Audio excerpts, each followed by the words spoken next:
दोस्तों, मैं हूँ Rohitash Kumar Vicky, life coach and human rights activist. और आज हमारे बीच में डॉक्टर MP सिंह अम्बेडकर साहब, जो कि राष्ट्रीय अध्यक्ष हैं आरक्षण बचाओ संघर्ष समिति के और शिक्षाविद भी हैं कृषि महाविद्यालय से। तो हम उनसे बात करते हैं आज के प्रोग्राम के विविध पहलुओं पर। आज जो सामाजिक और आर्थिक जो विषमता है, आज़ादी के 75 साल बाद भी उनके तमाम पहलुओं पर बात करते हैं। तो सर, हमारे चैनल पे आपका बहुत बहुत स्वागत है। धन्यवाद सर, ये आज़ादी के 75 साल के बावजूद भी संविधान में तो बहुत अच्छी अच्छी बातें लिखी हुई हैं, कानूनों में बहुत अच्छी अच्छी बातें हैं, लेकिन व्यवहार में नहीं है। तो what is the main cause? Main cause ये है कि जब बाबा साहब इस देश को काफ़ी अथक प्रयास और संघर्ष और मेहनत के बाद इस देश को संविधान समर्पित कर रहे थे, तो बाबा साहब ने एक बात कही थी कि बाबा साहब की सभी तारीफ कर रहे थे। तो बाबा साहब ने कहा, ये संविधान कितना भी अच्छा क्यों न हो, यदि इस संविधान को कंडक्ट करने वाले लोग, चलाने वाले लोगों की मंशा अच्छी नहीं होगी तो बहुत अच्छा संविधान भी बेकार साबित हो जाएगा। और इस संविधान कितना भी खराब क्यों न हो, लेकिन इस संविधान को चलाने वाले लोगों की मंशा अच्छी होगी तो एक बुरा संविधान भी अच्छा साबित हो सकता है। इसीलिए देश आज़ाद होने के बाद आज तक जो इस देश के हुक्मरान रहे, वो मैं स्पष्ट रूप से कहना चाहता हूँ, वो पूर्णतः संविधानवादी नहीं थे, क्योंकि उन्होंने संविधान को कंप्लीटली इम्प्लीमेंट नहीं किया। नीयत सही नहीं थी, उनकी नीयत ठीक नहीं थी। इसलिए आज ये देश जो विश्वगुरु बन सकता था, इसलिए विश्वगुरु नहीं बन पाया, क्योंकि इस देश के जो सबसे कमजोर लोग थे, SC ST OBC के लोग थे, जो इस देश की आधी आबादी मातृत्व शक्ति महिलाएं थी। बाबा साहब ने संविधान में कमजोर लोगों को विशेष अवसर प्रदान करके मुख्य धारा से जोड़ने के लिए जो प्रावधान किए थे, वो ईमानदारी से लागू नहीं हुए। डिफेंस में आज तक रिजर्वेशन नहीं मिलता है।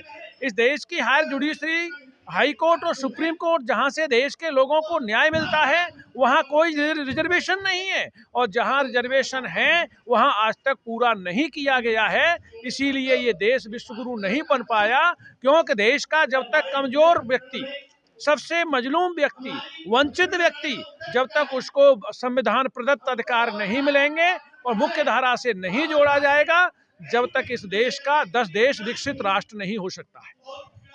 ये है जी, आपका कहना बिल्कुल सही है कि जब तक जो समाज का जो निचला तबका है उसका उत्थान नहीं किया जाएगा और संविधान में रिजर्वेशन की व्यवस्था है उसको पूरा नहीं किया जाएगा, तब तक सही मायने में जो सामाजिक और आर्थिक असमानता है वो दूर नहीं हो पाएगी। तो आज जो रिजर्वेशन की स्थिति है उस पर क्या कहना चाहेंगे आप? इस देश के रिजर्वेशन को इनडायरेक्टली षड्यंत्र के तहत समाप्त करने की व्यवस्था की जा रही है। जैसे पहले वो GLP लाए, PPP लाए, अंधाधुंध निजीकरण के द्वारा और संविदा भर्ती के द्वारा, आउटसोर्सिंग के द्वारा, लेटर भर्ती प्रक्रिया के द्वारा ये इनडायरेक्टली इस देश में रिजर्वेशन को समाप्त करके इस देश में पूंजीवाद को स्थापित करने का एक षड्यंत्र है। इसे समझने की जरूरत है, क्योंकि इस देश में केंद्र की नौकरियों में 40 लाख से ऊपर बैकलॉग पड़ा हुआ है, वो पूरा नहीं किया जा रहा है। प्रत्येक राज्य में बैकलॉग है, वो पूरा नहीं किया जा रहा है। और SC OBC के आरक्षित पदों को NFS बता करके, दिखा करके फिर उन्हें सामान्य से भर दिया जा रहा है। बाबा साहब ने संविधान में एक व्यवस्था ये की थी कि जो एम्प्लॉय ओरिएंटेड जो डिपार्टमेंट हैं, जो रोजगार देते हैं लोगों को, जीवन जीविका देते हैं लोगों को, वो ऐसे विभागों को प्राइवेट हैंड नहीं किया जा सकता है, उन्हें उनका निजीकरण नहीं किया जा सकता है, लेकिन उन्हें भी बेचने का काम किया जा रहा है।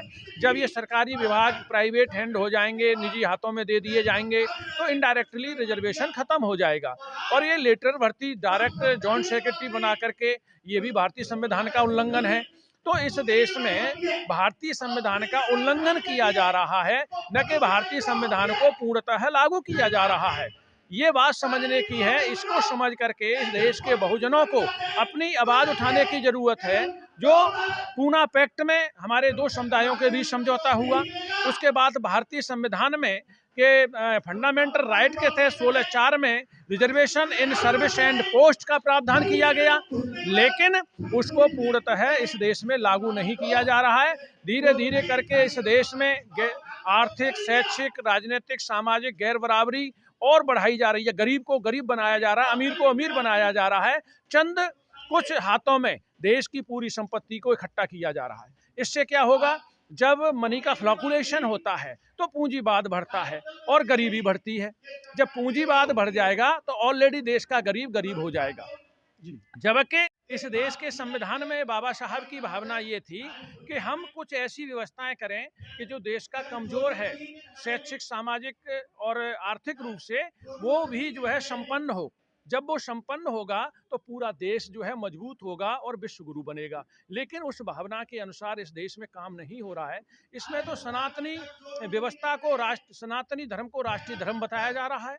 और जब सनातनी व्यवस्था में स्पष्ट रूप से शैक्षिक, आर्थिक, राजनीतिक, सामाजिक गैर बराबरी पर आधारित है सनातनी व्यवस्था, और ऐसी सनातनी व्यवस्था जो इंसान से इंसान को बांटती है, समाज में नफरत पैदा करती है, ऐसी सनातनी व्यवस्था को हमें राष्ट्रीय भावना बताया जा रहा है। ये इंडियन कॉन्स्टिट्यूशन का वायोलेशन है, और जो इंडियन कॉन्स्टिट्यूशन का वायोलेशन करते हैं वो राष्ट्रद्रोही है, और जो राष्ट्रद्रोही है उस पर राष्ट्रपति के तहत कार्रवाई होनी चाहिए, चाहे वो किसी संवैधानिक पद पर बैठा हुआ व्यक्ति हो, चाहे बड़े पद पर बैठा हुआ व्यक्ति हो, चाहे वो किसी भी स्तर का व्यक्ति हो, उसके खिलाफ कार्रवाई होनी चाहिए। ये इससे हम मांग करते हैं आज के दिन, जब ये यहाँ पर संत शिरोमणि संत रविदास जी का जन्मोत्सव मनाया जा रहा है, क्योंकि उन्होंने भी समता, समानता, भाईचारे की बात की। बाबा साहब ने भी समता, समानता, भाईचारे की बात की। हमारे जितने बहुजन महापुरुष हुए उन्होंने समता, समानता, भाईचारे की बात की, राष्ट्रवाद की बात की। न तो ये समता, समानता, भाईचारा है, न राष्ट्रवाद है। ये भारतीय संविधान का उल्लंघन है। मैं बस एक लास्ट सवाल और पूछना चाहूँगा जी, कि क्या रोड मैप होना चाहिए बहुजन समाज की तरक्की के लिए? देखिए, बाबा साहब के संघर्ष में बहुजन समाज के विकास का सारा सब कुछ छिपा हुआ है। पहले बहुजन समाज के लोगों को बाबा साहब को पढ़ें, पढ़ने के बाद उनके संघर्ष को जानें, और बाबा साहब ने जो कहा है इस देश के वंचितों के लिए, बहुजनों के लिए, सम्मान और विकास के लिए, उसे वो आत्मसात करें। बाबा साहब ने कहा टू एजुकेट, शिक्षित बनो, संगठित रहो, संघर्ष करो। इसी फॉर्मूले में बहुजन समाज का सम्मान और अधिकार और अस्तित्व छिपा हुआ है। इस बहुजन समाज 6743 जातियों में बटे हुए समाज को अपना सामाजिक बिखराव समाप्त करके सामाजिक एकता कायम करनी होगी। संपन्न होगा तो पूरा देश जो है मजबूत होगा और विश्व गुरु बनेगा। लेकिन उस भावना के अनुसार इस देश में काम नहीं हो रहा है।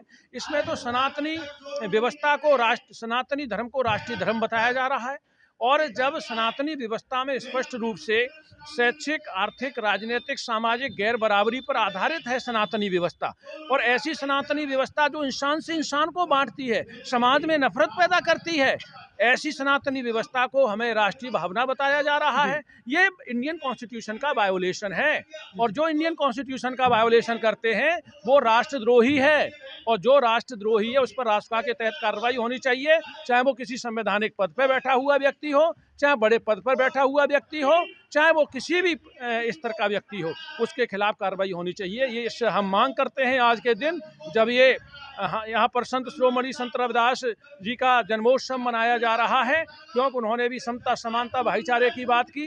बाबा साहब ने भी समता, समानता, भाईचारे की बात की। हमारे जितने बहुजन महापुरुष हुए उन्होंने समता, समानता, भाईचारे की बात की, राष्ट्रवाद की बात की। न तो ये समता, समानता, भाईचारा है, न राष्ट्रवाद है। ये भारतीय संविधान का उल्लंघन है। मैं बस एक लास्ट सवाल और पूछना चाहूँगा जी, कि क्या रोड मैप होना चाहिए बहुजन समाज की तरक्की के लिए? देखिए, बाबा साहब के संघर्ष में बहुजन समाज के विकास का सारा सब कुछ छिपा हुआ है।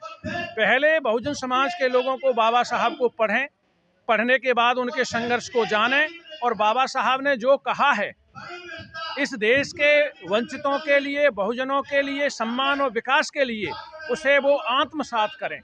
बाबा साहब ने कहा टू एजुकेट, शिक्षित बनो, संगठित रहो, संघर्ष करो। इसी फॉर्मूले में बहुजन समाज का सम्मान और अधिकार और अस्तित्व छिपा हुआ है। इस बहुजन समाज 6743 जातियों में बटे हुए समाज को अपना सामाजिक बिखराव समाप्त करके सामाजिक एकता कायम करनी होगी, और जब सामाजिक एकता कायम होगी तो इस बहुजन समाज का सामाजिक वजूद होगा, ये देश उनका होगा और देश के सारे प्रांत उनके होंगे। ये बाबा साहब के संघर्ष में सब कुछ निहित है। हमें बाबा साहब के विचारों को, आदर्शों को और उनके बताए हुए रास्ते को आत्मसात करने की जरूरत है। और इस समय जब देश में नफरत फैलाई जा रही हो, उस समय अम्बेडकरवादी मानवतावादी विचारधारा इस पूरे देश के कल्याण के लिए बहुत ही सार्थक और बहुत ही आवश्यक है। Thank you. आप थे डॉक्टर MP सिंह अम्बेडकर साहब, राष्ट्रीय अध्यक्ष आरक्षण बचाओ संघर्ष समिति के। So thank you, thanks a lot. आपसे ढेर सारी बातें हुई। आपने बताया तो मुख्य मसला नियत का है।